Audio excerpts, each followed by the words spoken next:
Nous allons parler aujourd'hui d'un phénomène que l'on pourrait appeler le phénomène David Shoken. David Shoken est un privilégié.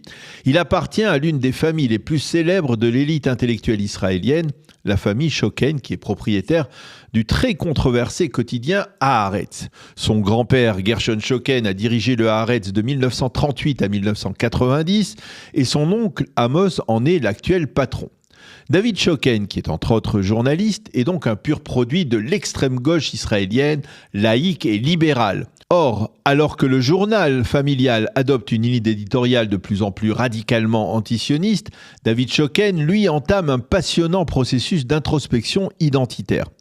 Dans un article publié en septembre dernier à l'occasion de Rosh Hashanah dans le journal familial, David Shoken, qui porte une belle barbe blanche de patriarche, raconte que les massacres du 7 octobre l'ont surpris alors qu'il était avec sa femme et ses enfants à Londres. Ils ne sont pas rentrés au pays pourtant. Pendant près d'un an, ils ont voyagé du Danemark à l'Inde en passant par la Hollande comme des citoyens cosmopolites sans attache particulière. Pourtant, de retour en Israël, David Shoken reconnaît avoir peu à peu ressenti un puissant lien le reliant à l'État hébreu. C'était bien plus profond que je n'aurais pu l'imaginer. L'origine de cette quête identitaire, d'une part la guerre bien entendu, mais de l'autre le sentiment de s'être retrouvé étranger en dehors d'Israël. Peu à peu, mes ressentiments et mes colères envers l'État d'Israël se sont estompés. Soudain, ce qui me paraissait horrible devenait presque agréable et ce que j'avais méprisé devenait presque proche. Cette réflexion identitaire l'a conduit d'abord à une conclusion : je suis juif et israélien et ce peuple est mon peuple sans condition préalable. Ensuite, elle l'a poussé à entreprendre une démarche peu courante chez les Shoken : aller au-devant de l'autre et dialoguer avec lui pour mieux le comprendre. Ces derniers mois, David Shoken a donc pris son bâton de pèlerin. Il a participé à plusieurs podcasts avec, entre autres, le grand rabbin de Safed, le Rav Shmuel Eliaou, qui est l'une figure de proue du sionisme religieux. Plus récemment, il s'est entretenu avec le Rav Yigal Levinstein, directeur de l'école préparatoire d'Eli, qui a formé des générations d'officiers d'élite de Tsahal et qui est, entre parenthèses, la bête noire de la communauté LGBT en Israël. À chaque fois, David Shoken a défendu ses positions en argumentant, mais sans craindre de solliciter l'avis des rabbins. Dans le podcast avec le Rav Shmuel Eliaou, David Shoken révèle la profondeur de sa démarche. Il raconte qu'à Kippour, l'an dernier, il se promenait dans sa ville de Pardes Rana et il a aperçu des Israéliens entrer dans une synagogue. Il a alors ressenti le besoin de les suivre.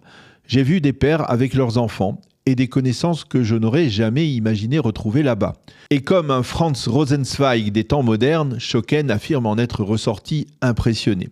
Chaque année, à Kippour, a-t-il dit, nous avons pour tradition de faire des pizzas. Après mon passage à la synagogue l'an dernier, je suis rentré à la maison et j'ai dit à ma femme, c'est la dernière année que nous faisons des pizzas à Kippour. J'ai eu en effet le sentiment ce jour-là qu'en préparant des pizzas, j'entravais le lien que ses amis rencontrés à la synagogue entretenaient avec cette identité juive qu'il préservait. David Shoken n'est pas seul dans cette démarche spirituelle. De nombreux Israéliens, pétris par l'idéologie de gauche, reconnaissent que le 7 octobre a réveillé en eux une identité juive qu'ils croyaient enfouie, voire même disparue. Les plus audacieux, comme David Shoken, vont à la rencontre de l'autre, de celui qui pense différemment. Le journaliste Guy Meroz est l'un d'eux. C'est dans cette perspective qu'il a rejoint le talk show très populaire des Patriotes sur la chaîne 14 très pro-Netanyahou. Idem pour le docteur Gadi Taub, célèbre éditorialiste du Haaretz, qu'il a d'ailleurs limogé il y a 2 ans parce qu'il se rapprochait dangereusement des thèses de la droite nationaliste israélienne. Le plus inattendu, c'est que David Shoken, Guy Meroz et Gadi Taub ont payé très cher leur volonté de dialogue avec le camp adverse. Les trois reconnaissent que leurs proches amis ont d'abord tenté de les dissuader de dialoguer avant, le plus souvent, de couper totalement les ponts avec eux. L'un des amis de David Shoken lui a dit « Dialoguer avec le Rav Shmuel Eliaou, c'est pire que de dialoguer avec le Hamas ».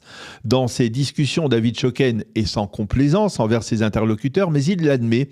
Dans le dialogue, l'enthousiasme vient de la droite, pas de la gauche, car la gauche a peur. Cela ne l'empêche pas pourtant d'affûter son propos et de souligner que le dialogue n'est pas suffisant. C'est l'écoute qui est indispensable selon lui.